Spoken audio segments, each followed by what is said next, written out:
At Civic Center TV on Twitter and Civic Center TV 15 on Facebook. Civic Center TV, television that's close to home.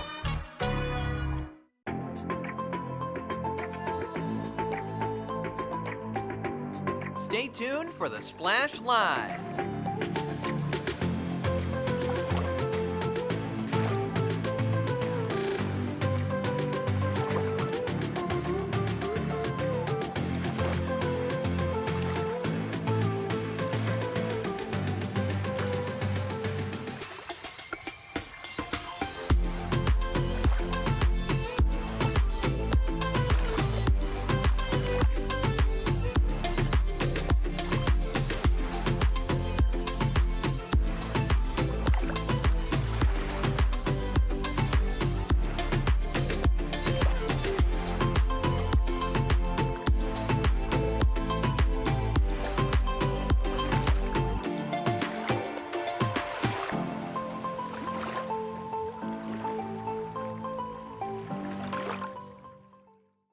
It's time for the Splash Live from Civic Center TV, featuring stories from and about people like you in the Greater West Bloomfield area.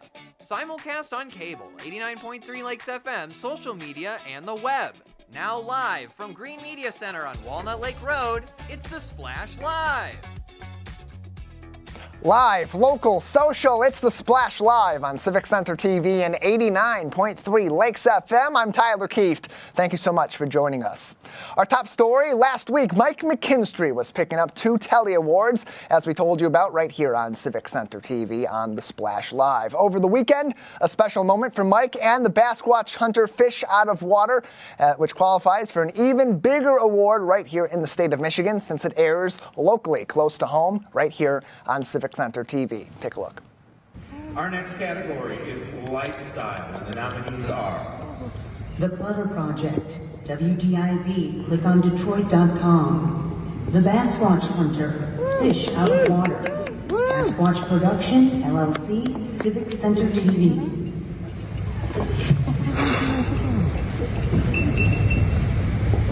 And the winner goes to Basquatch Productions.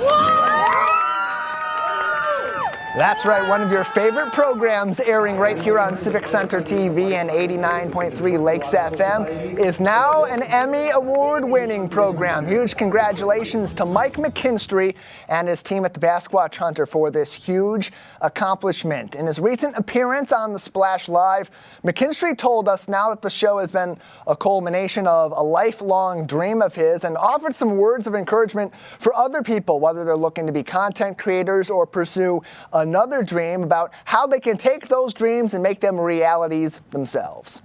The best advice I give everybody that wants to start out making content is do it for yourself. There's a famous music producer who made a very incredible statement in an interview a long time ago that I always swear by. Someone asked him how he knows how to make music for listeners. Like, how does he make music that's so popular?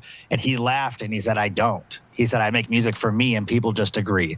And that's how I always tell people to follow their path, whatever it is. If you're trying to do something you're passionate about, do it for what you're passionate about and let other people follow. It'll all come. If you do it for attention, it won't be real or authentic. If you do it for money, it won't be successful. Do it for yourself. All the other stuff will follow as long as you're authentic. So do it for you, and people will agree with you. If you just put yourself out there, people will follow. It's a great story behind the Basquatch Hunter Fish Out of Water. It's one of those ideas that quite literally began on a napkin as he was out and about at one of our local eateries, thinking up an idea for something he could do to take his love of fishing and outdoorsmanship and to turn that into a TV show. He left his job, his 9-to-5, to pursue making the Basquatch Hunter TV show a reality, and now it is an Emmy Award winner, a Telly Award winner. You can see it right here on Civic Center TV and listen on 89.3 Lakes FM. McKinstry wrote on his Facebook page, quote, "Years ago, I set out with a camera, a love for the outdoors, a passion for storytelling, and a mission to make people fall in love with nature the way that I did. And now, here we are, Emmy Award winning." You can learn more about the Basquatch Hunter Fish Out of Water and congratulate them on the big Emmy win all across social media, Facebook, Instagram, and of course on YouTube at The Basquatch Hunter. And of course, visit CivicCenterTV.com for local air times, where you can see the Basquatch Hunter and their various episodes that have aired right here on Civic Center TV, all throughout our programming schedule as well. More history made earlier last week when the West Bloomfield Fire Department welcomed in a new member of the team that's in a league of its own. We sent Civic Center TV reporter Jake Schaff out in the field over to Fire Station 5, where he learned even more about a brand new apparatus that is making technology state of the art in our local fire department. It's pretty neat just to have an opportunity to have such a new state-of-the-art piece of equipment like this. Really makes a difference in how we can do our job. I've been doing this for quite a long time, and I've never actually been stationed where we've had a brand new, aerial apparatus like this. So it's pretty neat, and I'm excited to actually get out and play with it a little bit. I think it's important for us to get back to the community, show them what they support us with. This is a brand new piece of equipment, vital to what we do. We have a lot of new construction going on with 4- and 5-story apartment buildings, hotels. This provides us a lot of tactical advantages with 101-foot reach for firefighting operations. We are very grateful to the West Bloomfield community, who has told us outright how important public safety is to them, and provided the motivation to make sure that we give our firefighters the equipment that they need to do the job that we ask of them. And I think when you look at the side of that truck and you see the words kindness, professionalism, and knowledge, it embodies what our firefighters are to our community. We can give them the knowledge. We can expect professionalism. They come kind. We have a great combination, and I could not be more proud of our fire department, and I could not be more excited to provide this piece of equipment for them.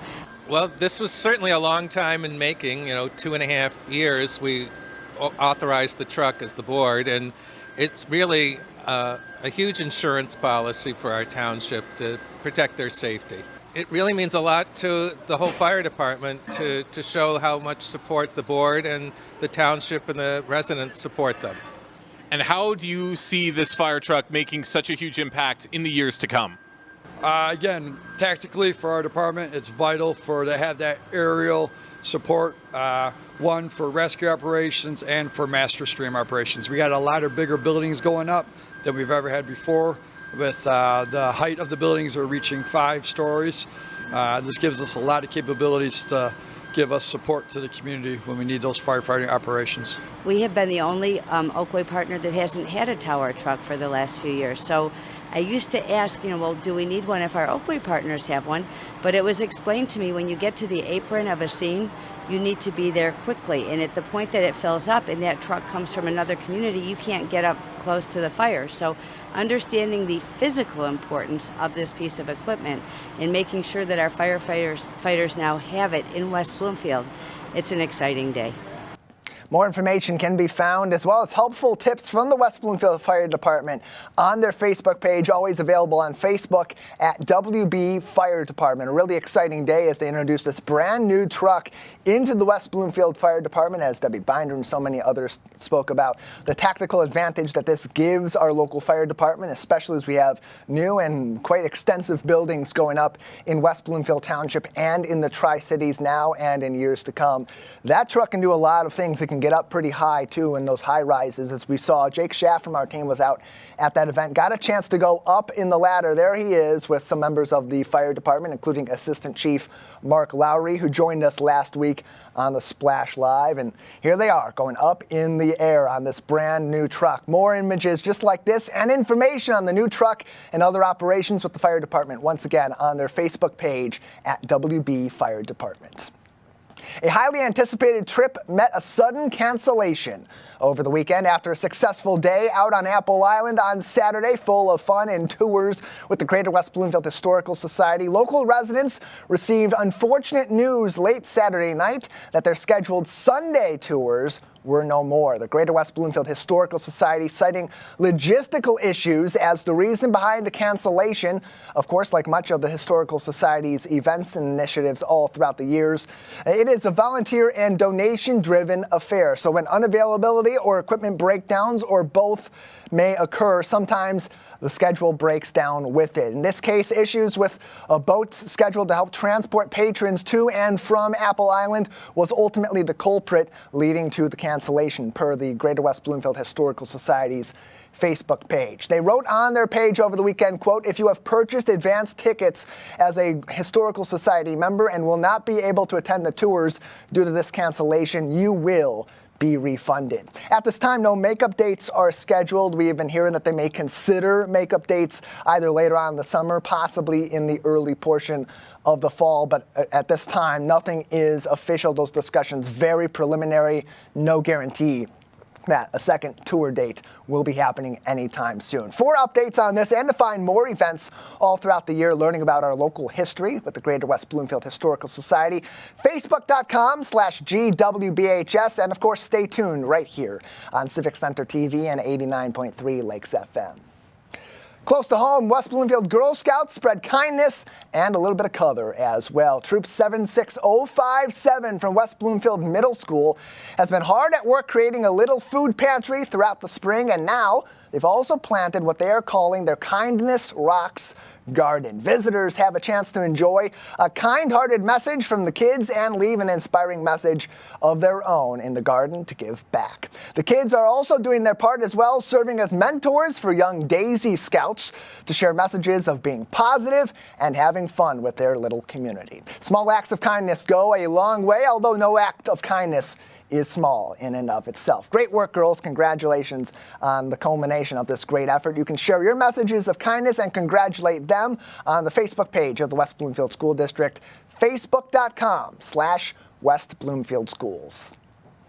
Orchard Lake Road construction. Yes, more Orchard Lake Road construction is on its way and already underway as we speak. It could affect your daily commute, so you're going to want to learn more during this next segment with us. Now through Monday, June 23rd, sanitary sewer repairs will cause a closure of Orchard Lake Road on the way to 696 between 12 and 13 Mile Roads in our neighboring Farmington Hills. Here to tell us more about the project and how it will affect our busy roadways is Craig Bryson from the Road Commission for Oakland County. Craig, thank you so much for joining us today. Thank you for the opportunity. Glad to have you on. This is going to affect much of our local area, especially those that are commuting to and from work and other activities by way of the highway. Orchard Lake Road, a very common thoroughfare to get them to and from 696. Let us know a little bit about this project and how it may affect getting to and from that area of Farmington Hills.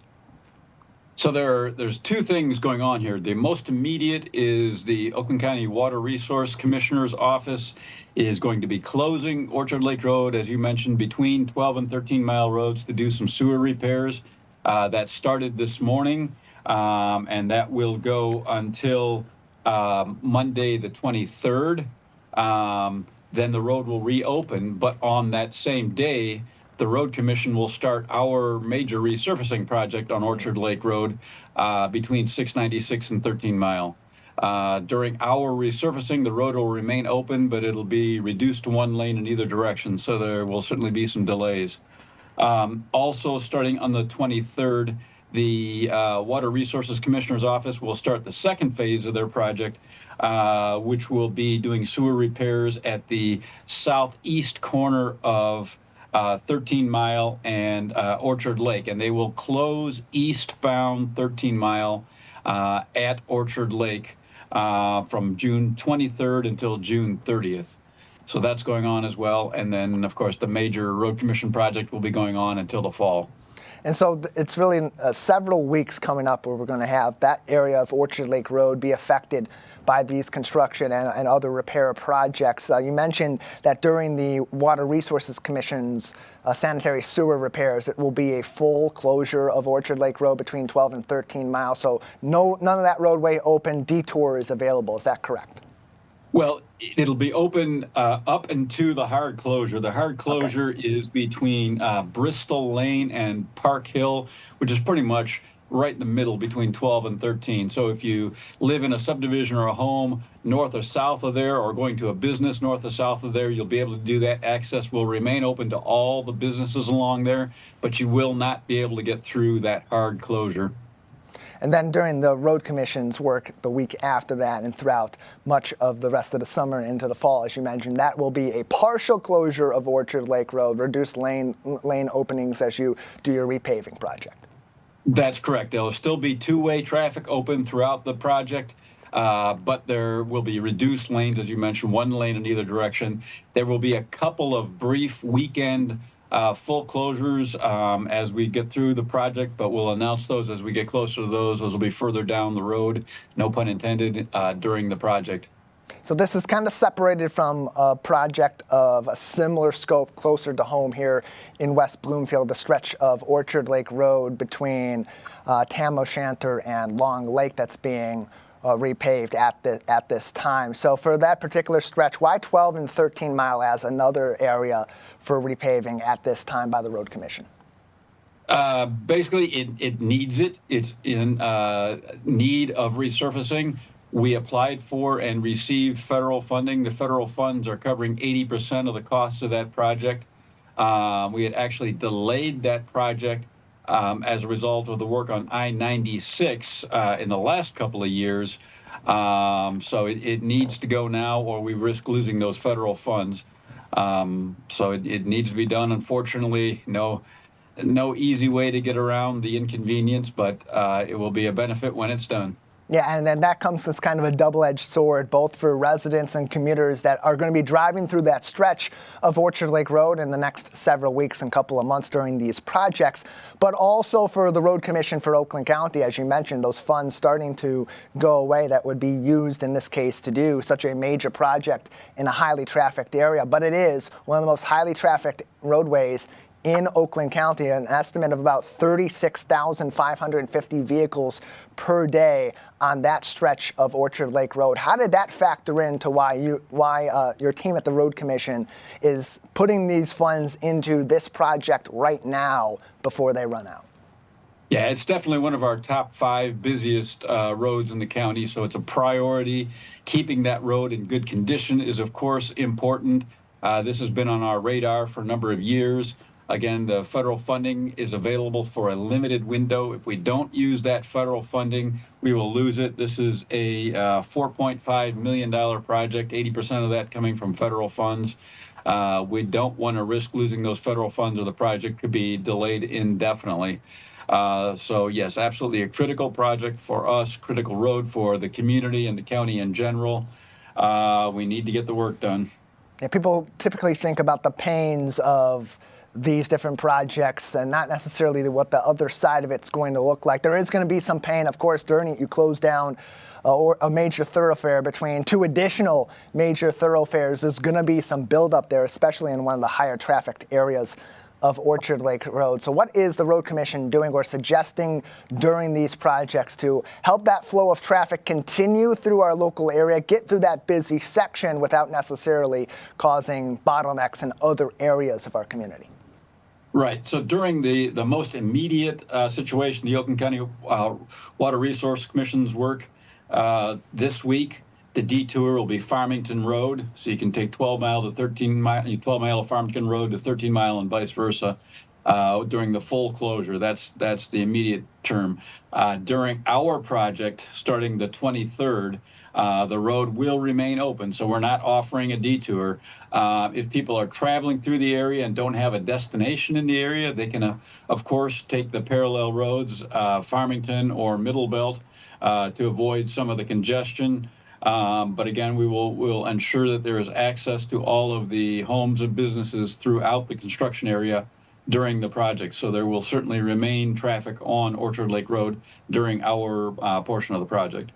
You're looking at during the course of this project, Park Hill and Burbank Streets are going to be kind of the areas where there's going to be those closures during the Water Resources Commission project. That's right up around the PNC Bank on Orchard Lake Road, a little bit north a little bit south, my apologies, of the ABC warehouse for those that are referencing that. So if you're driving by those areas this week, you may want to find an alternative route and consider alternative routes for weeks going forward. Joining us from the Road Commission for Oakland County is their Senior Communications Manager, Craig Bryson, on the Splash Live today. rcocweb.org is the place to go for more information on projects now and upcoming in the Oakland County area if you want to keep up on that with your commute and follow along with these projects and their continued timelines as these projects are underway. Craig, can we expect any other big projects over the next couple of weeks, next few weeks, that may also affect drivers that are maybe driving in similar areas to this stretch of Orchard Lake Road in Oakland County? No, not that we are doing. This is the biggest one in this general area this year. I might add also that during the Water Resource Commission's work this week, the city of Farmington Hills is strongly discouraging people from trying to cut through the subdivisions to avoid that closure. Use the detour route if you're traveling through the area. They will be increasing traffic enforcement for cut-through traffic. You don't want to get a ticket there. Additionally, they are closing Park Hill and Burbank streets right at Orchard Lake and closing Greening Road to through traffic during this week-long water resources closure. Yeah, those signs will be up there for detours. Definitely want to follow those. We know from major traffic on Orchard Lake Road in our community in past years, these local police departments, they really do put a big emphasis on protecting those roadways for those living in those neighborhoods. Oftentimes, drivers want to cut through to get around the traffic. They may not be as respectful to the speed limits in those neighborhoods. That's a lot more dangerous than taking those detours and following along the major roadways. Craig, appreciate your time and your insight on this as drivers already affected by it as we speak, as we head into this week. Thank you so much. Thank you, Tyler. Appreciate it. RoadCom on Facebook is their social media for immediate updates in your pocket on your social media each and every day. Otherwise, as I mentioned earlier, rcocweb.org is their website. Has all this information, updates on projects, upcoming projects that will affect your commute and your travels this summer as well. One more time, rcocweb.org. This weekend, the beloved West Bloomfield Trail will be connecting residents by more than just their favorite walkway. A 25-mile bike ride called Table to Table will connect the Michigan Airline Trail over in my neck of the woods in western Oakland County, the West Bloomfield Trail close to home, and the Clinton River Trail, with bookends supporting some of your favorite local restaurants, including the ultra-popular Sylvan Table right here in Greater West Bloomfield. Joining me for more information on the Table to Table bike ride is the trail manager of the Michigan Airline Trail, John Hensler. John, thank you so much for being with us today. Morning. Thanks for having me. Glad to have you on. Table to Table, wildly popular last summer. It's a relatively new event here in Oakland County. Give us the details. So the Table to Table, we're doing our fourth year now. It's a 25-mile round trip bike ride from Drafting Table Brewing Company in Wixom. You head east on the Michigan Airline Trail, on the West Bloomfield Trail, and then over to a little bit of the Clinton River Trail. And then when you're in Sylvan Lake, we turn around, we go to Sylvan Table for lunch, and then turn around and head back to Drafting Table. So it's a nice ride. It's a good length. It's 25 miles, so it's enough of a challenge for people that might be going out for usually 5-10 mile bike rides. But it's also a really fun event because, as you know, Sylvan Table is awesome and their food is great. And so they've set up a really nice little menu option for us and things like that. So they're a great partner. It's a tough ticket to get, too. So, you get on your bike, you enjoy our beautiful trails all across Oakland County, connect with some of our neighboring communities, and you get into one of the most popular restaurants in all of Oakland County at the end of it, close to home here in Sylvan Lake. But John, this is 25 miles. It sounds daunting to someone that's not a biker that may be interested in something like this, but they look at 25 miles, maybe that's a little bit much for me. So how do you get everybody involved regardless of maybe their level of athleticism when it comes to the bike ride? We've had some people who are intimidated a little bit by the 25-mile limit and extent of that ride. And so some people just ride to Sylvan Table, have somebody pick them up and take them back to where they started from. So, that's, not most people don't do that. Most people take the ride because one of the nice things about the ride is, and I tell people who are maybe intimidated by the length, is that it's really 2 12.5-mile rides. So basically you ride out to Sylvan Table, and then you got like an hour and a half if you want, just to kind of hang out, have lunch, look around that area a little bit, and then get on your bike and head back. So sometimes that's easier saying we break it up into two pieces there. But so I guess I would say though that if you're not a cyclist, then you might want to think twice about taking on the ride. But usually we haven't had too many complaints about the length. So.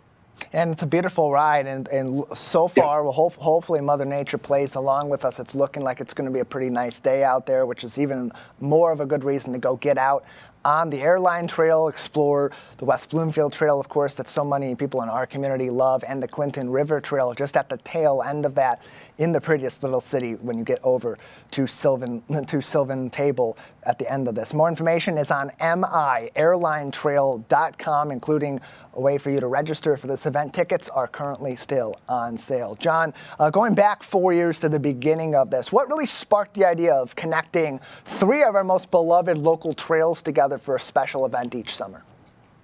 Well, we wanted to host an event that was not just on the Airline. The Airline is only 7.5 miles complete on either side. So we wanted to get our other fellow trails involved so we came up with the table-to-table concept, getting 3 trails involved. In the fall, we have another event called the Hat Trick Ride, where we use the trail to the west of us, which is called the Huron Valley Trail. And the Hat Trick takes you to 3 breweries in an afternoon, and you can stop and hang out at each one and have a beer and some food, and then just head back. So we're trying to make sure that we can get other area trails involved and let people who might not know about this fantastic local network that Oakland County has.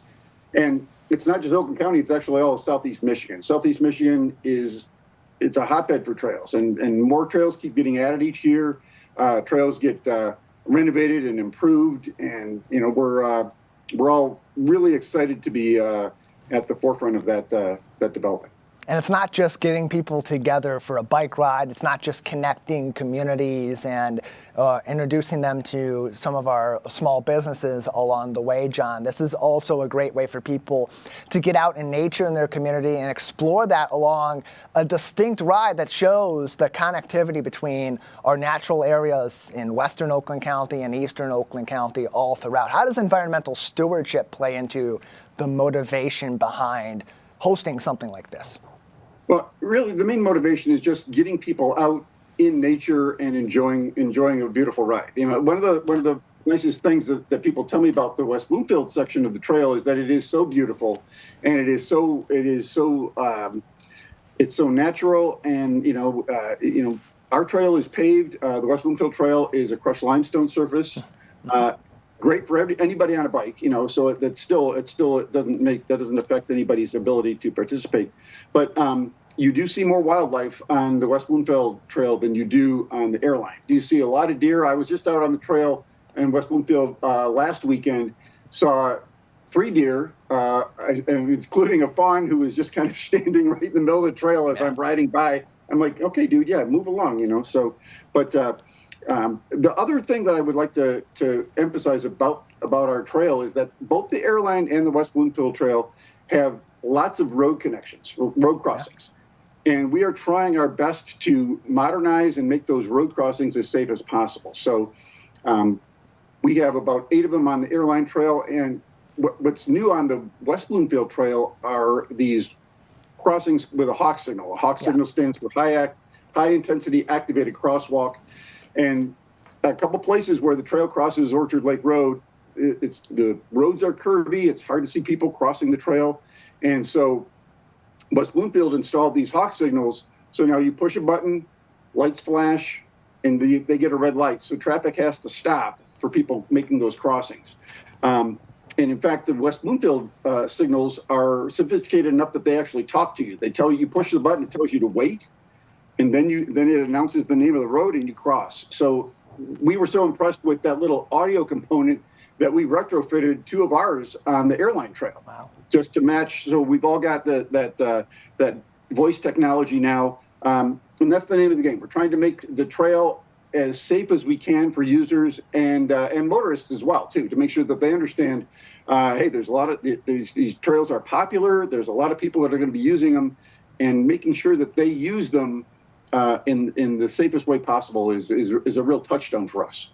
John Hensler is with us on the Splash Live. He is the trail manager of the Michigan Airline Trail. Yes, it's a little bit west of us, but it's connected to our community this weekend as part of the Table to Table ride, the 4th annual 25-mile bike ride, connecting us all the way from Wixom out to the prettiest little city in the state of Michigan over in Sylvan Lake. You can join in as we speak on their website, miairlinetrail.com. Visit them also on Facebook at MI Airline Trail for more information and to register for this event. John, we've seen over the years the excitement behind this grows, certainly the pack of people that join in on this now tradition in Oakland County. How excited have you been to see the growth of this over the years in not only the promotion of your local trail on the airline, but connecting our vast and really interesting trail networks here in Lower Oakland County?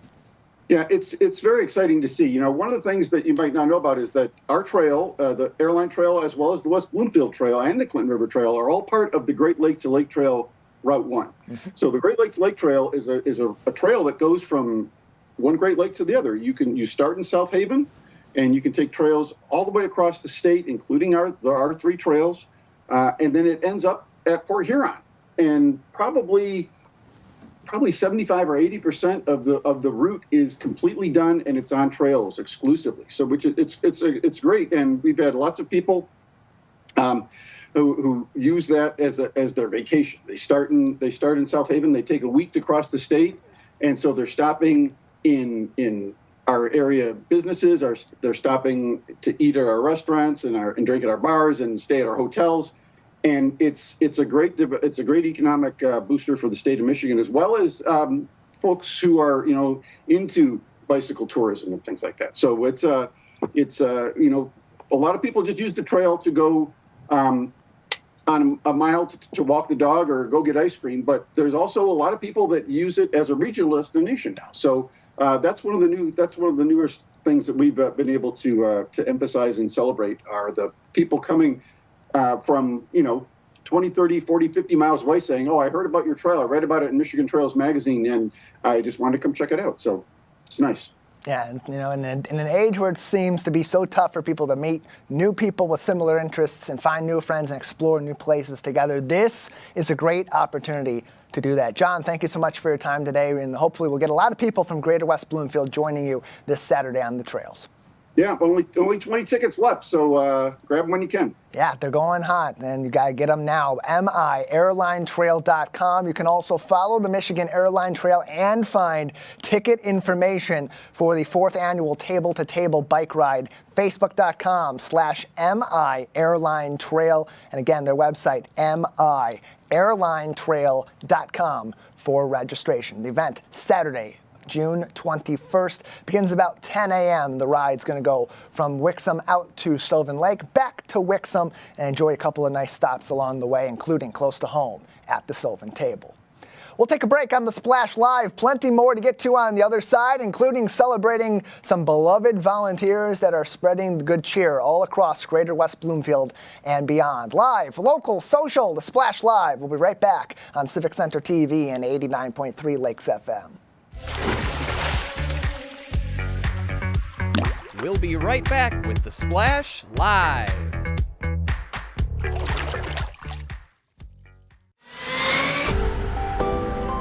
So much is happening in your community. Join Jake, Tyler, and Kevin for local events and developments on the Splash Live, weekdays at 10 a.m. on CivicCenterTV.com, YouTube, and Facebook.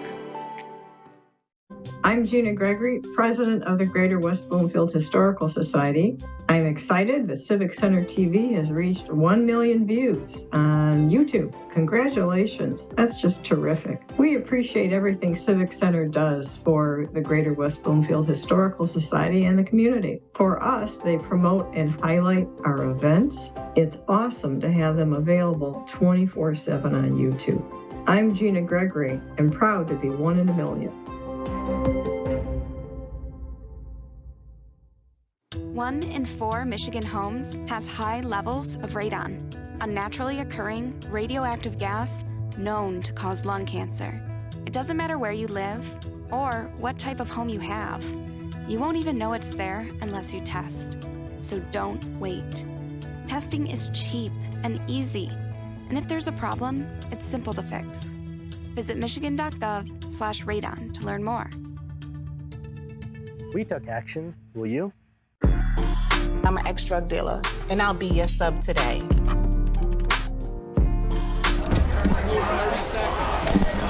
Two milligrams of fentanyl can be lethal. A lethal dose is in here. Who gets it, I won't know. It's cheap, it's potent, and it's profitable. The sad reality is fentanyl is being mixed into everything now. More kids should know. Find local municipal meetings at our program schedule on civiccentertv.com. Find when your meetings air live or when they're replaying on our Civic Center TV live stream. Find it all at civiccentertv.com and click schedule at the top of the screen.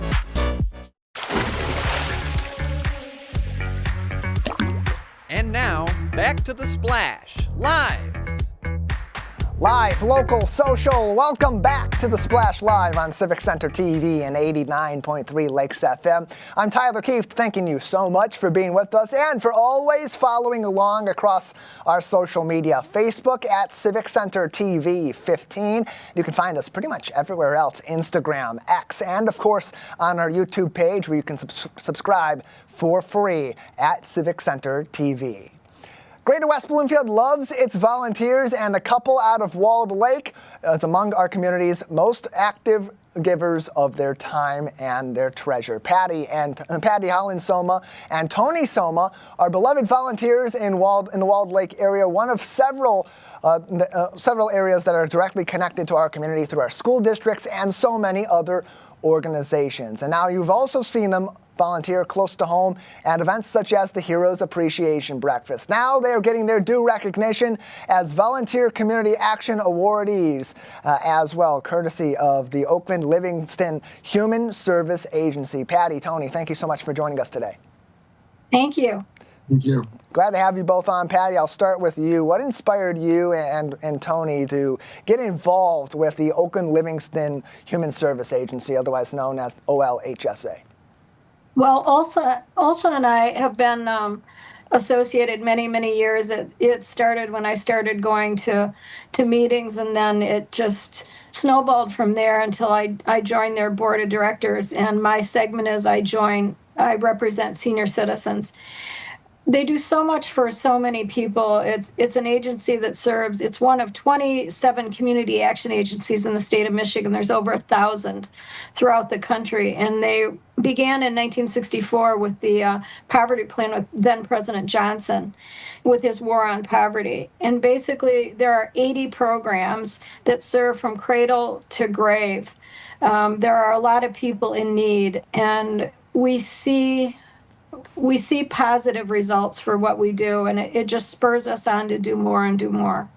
And Patty, I'll continue with you. A big congratulations to both you and Tony on receiving this honor. We know that there are so many people in need in our community, and our volunteers in Greater West Bloomfield, all across these several communities that make up that moniker, they give their time because they know that there's a need there, and they want to help other people, including their neighbors right here in their community. So for you and for Tony, how did you feel when you learned that you were being honored by OLSA for your hundreds of hours of volunteer service?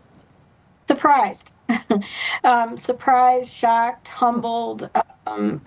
There was no end goal in sight when we started volunteering. And we both sit on the board to this day. And It was a surprise. It was a delight. It was quite an honor. It's just such an honor. It's an honor to represent this agency that has such a group of dedicated employees that it's just an honor.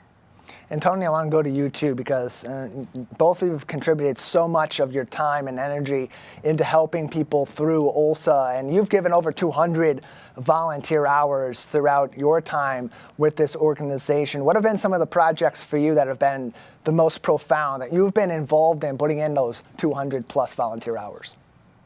Well, the big thing, besides being on the board, we team up with OLSA for their Walk for Warmth. That's a couple of their biggest fundraisers. They have it in Livingston County and in Oakland County. And what that does is provide funds for those individuals who cannot afford their heating during the winter. So those are the two big things that we do for OLSA. Besides being on the board, Patty's also chair of the Older Adult Action Committee, and I'm on that with her as well.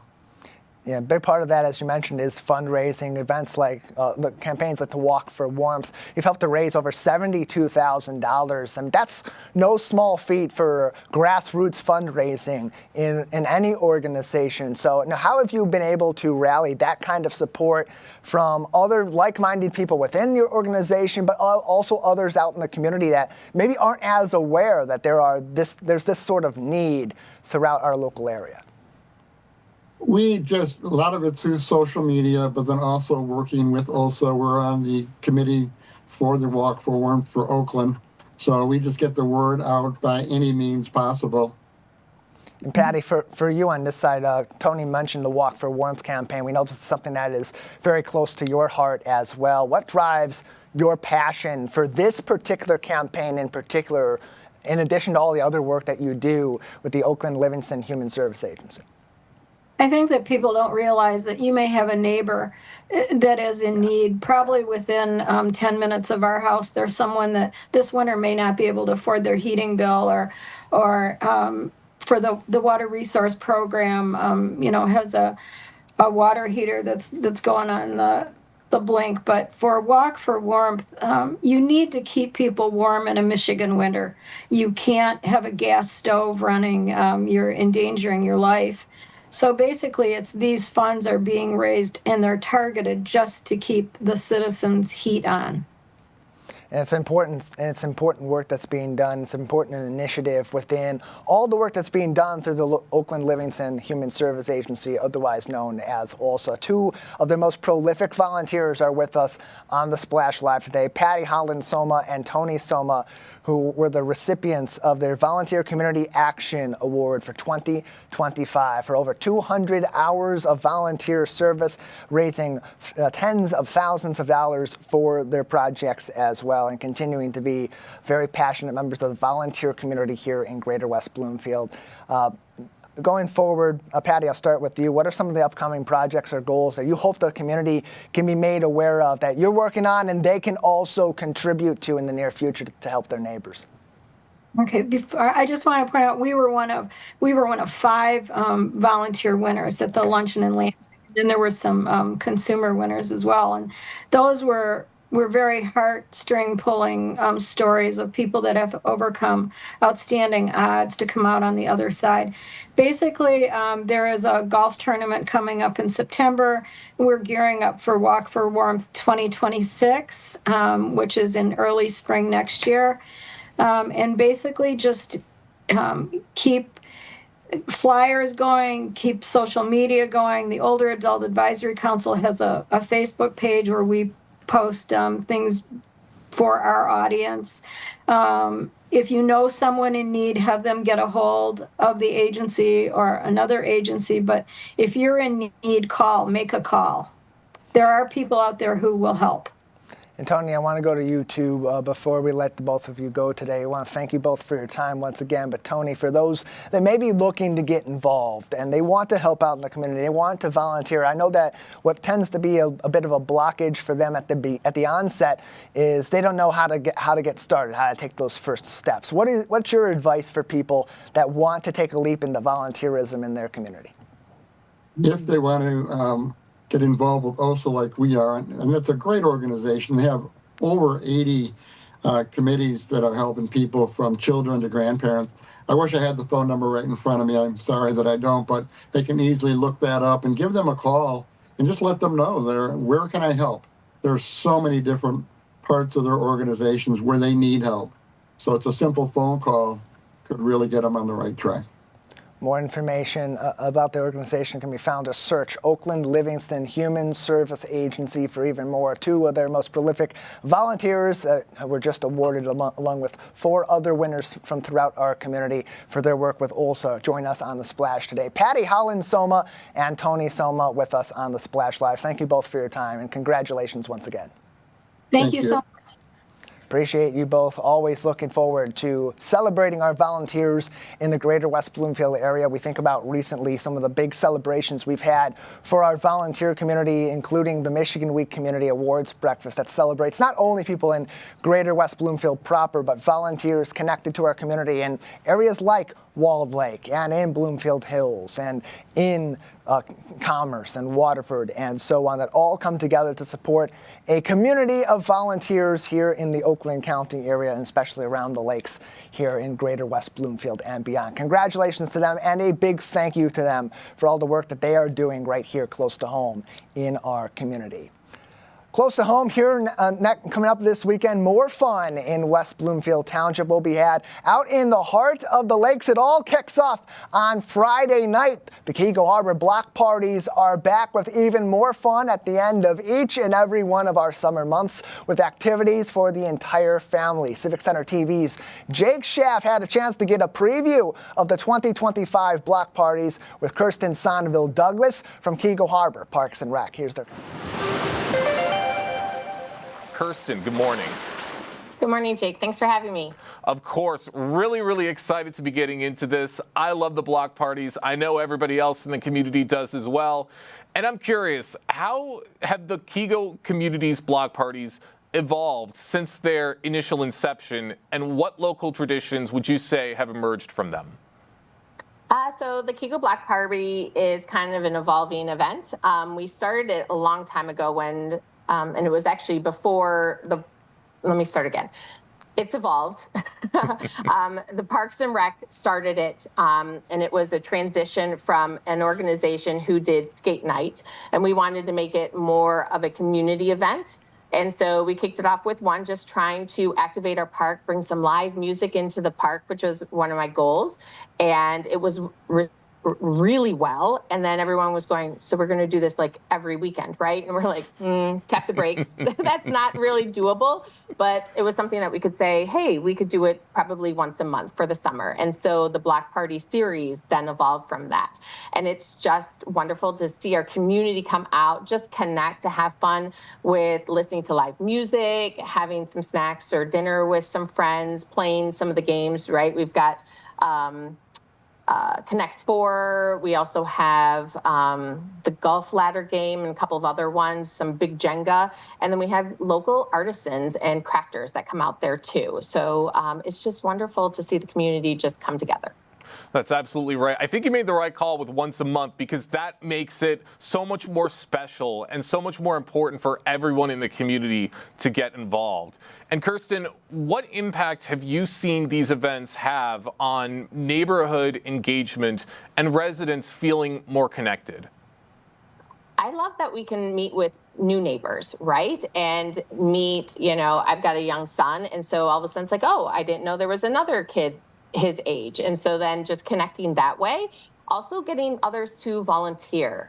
None of this happens without volunteers. And so getting other people that come to the events, and they'll be like, well, I'd love to volunteer. How can I contribute to my community? And that's actually what got me going into Parks and Rec. It started off when we moved to Keego Harbor, coming to the holiday event as well as the egg hunt. And I was like, this is amazing. And having a young son at the time going, I have an event background. How can I lend those skill sets to my community? And the rest is history. Wow, great start for all of these events, and everyone has so much to look forward to with this year's lineup for the Kego Block Parties. A great food truck every month and a great band every month. I'm curious, how do you choose the artists and the food trucks that are featured at this event, and what roles would you say local businesses play? Great question. So the bands, a lot of them are bands that reach out to us. Sometimes it's just me going and looking at local venues, like B1 has live music, Geno's has live music. And so tapping into some of those, we have some local entities, people that reside here in Kego Harbor. And so last year we used the Dudes. So we try not to do the same one every year. So like trying to cycle them through. So we've invited the Dudes for next year. Speaking of the food trucks then, just that's for me reaching out. You hear people mention that, hey, there was a truck rally. This one was fantastic. And so I'm reaching out to them. They book out fast. So we start planning this event almost a year in advance to make sure that we have enough food trucks. We only have one food truck. The event isn't large enough to be able to manage 2 food trucks. We want to make sure it's business, or it's good business for the food trucks as well. So come hungry, come support them, so that we can continue that tradition. That doesn't surprise me that the food trucks get booked very, very quickly, because summer's obviously very busy season. It's prime food truck season. They're going to be busy and they're going to be all over the place. But I love hearing these stories about these connections that come from the Kego Block Parties, as you mentioned earlier. And these have been going on for a few years now. Do you have a memorable story of a child or a family whose experience at the block party has stood out to you? I love the kids, right? I mean, I have a kiddo, and I love watching them dance to the music. I love watching them, color with the chalk on the sidewalk. And so then we get to see that when we're walking by the next week, if Mother Nature is kind to us, and to see the colors. So that just lasts there for at least a whole nother week of just seeing our community gathering and stuff. We have a fall one. It's not part of the Kego Harbor Block Party series, but it was the first kickoff of our fall event. And to see a youth band play, and so the kids got so excited to see, oh my gosh, they're little kids, and they're not little kids, they're youth performing, but that's more tangible for them. And it was so amazing to see them just be enthralled with that music. I'd imagine so. For those just joining us right now on the Splash Live, I'm talking with Kirsten Sonneval-Douglas from Kego Harbor Parks and Recreation, talking about the Kego Harbor block parties that are making their way back to the community for the summer season. The first one's set to take place on June 20th. Now, Kirsten, in what ways do you hope the block party events help young artists and entrepreneurs grow within Kego Harbor, especially with something like Art Sale? Right, so they can come walk around. Every year we have more artists and more crafters coming and participating. So it'd be amazing if, we have a little young entrepreneur that wants to join it. They can reach out to Art Sale on Facebook. We would love to have them. We had a couple of them actually at the fall event that I was talking about specifically. So everyone is welcome. Everyone, we hope, would continue to participate. And so we encourage them to reach out. Awesome. Always love to hear it. Now, with the events like these, especially ones that have stood the test of time and have become such fixtures in the Greater West Bloomfield community, how does the Parks and Recreation Department measure the success for these kinds of community events? We measure it mostly by attendance, but also how engaged are our community members, right? Every year, the block party, there are more attendees. And so for us, that's successful. It takes a good 5 years for an event to kind of be solidified. And so we're not there yet. We're almost there. And so every event we see more and more. The struggle is it's an outdoor event. And so Mother Nature, if there is a chance of rain, we will see a drop in attendance, but that's not any fault of the actual event. And so we kind of take that in stride, but every event we've seen more attendees. And so for us, that's a success. Well, I think this event is going to be sticking around for a very, very long time. It truly is a staple of the Keego Harbor community. And I got one more question before we wrap things up, Kirsten. What community feedback have you received that helps shape the planning for future block parties? And how can West Bloomfield area neighbors get involved? Just volunteering, but the community feedback has been really positive. People really enjoy it. The problem is the event, people want it longer, but it's outdoors. And so for us, we have to take, the feedback and then apply it to it. If we have that event go until 9:30, it's dark, especially in the September event. The July event, different, right? So we wanted to try to make this event something that was scheduled, and so that it is something that everyone knows. It'll always be the third Friday of June, July, and August. So you put it on your calendar, and then we don't have to think about the date itself, okay? And we'll promote that with the date, but that it is something that every community member can know. The block parties are the third Friday of June, July, and August. Also, it doesn't overlap usually with any of the other community events that are happening in the Greater West Bloomfield area. A lot of those happen on weekends, or if it's a school-related event, those will have happened prior. So we're trying to be mindful, because we're all very involved in our communities, that we're not overlapping or competing with other events. Important dates for everybody to remember. The first Keego Block Party taking place on June 20th. Hope to see everybody out there. Kirsten, thank you so much for joining us today here in the Splash Live. Thank you for having us, and thank you for your support always. You can find more on Keego Harbor Parks and Rec Fun all summer long. Follow them on Facebook at KH Parks or visit KeegoHarbor.org.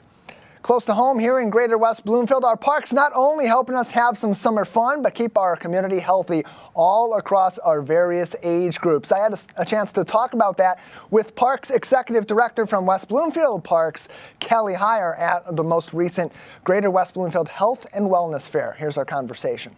And if you want to get out and about for even more fun outside of Town Hall on this Wednesday afternoon when we're doing this live, best place to go is West Bloomfield Parks on WBparks.com or all their events throughout the community. Their Executive Director, Kelly Heyer, is with us now at West Bloomfield Town Hall. Kelly, exciting times we get into summer for West Bloomfield Parks. Really busy time for you, team.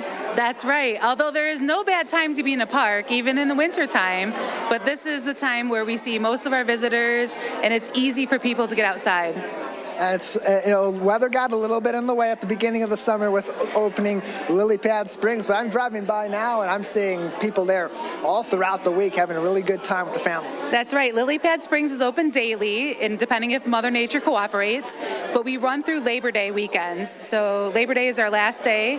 So check our calendar. We have different specialty days. So our Mondays, we have some sensory Mondays scheduled at the beginning of the day, and then we have our Twilight Tuesdays open for an extra session.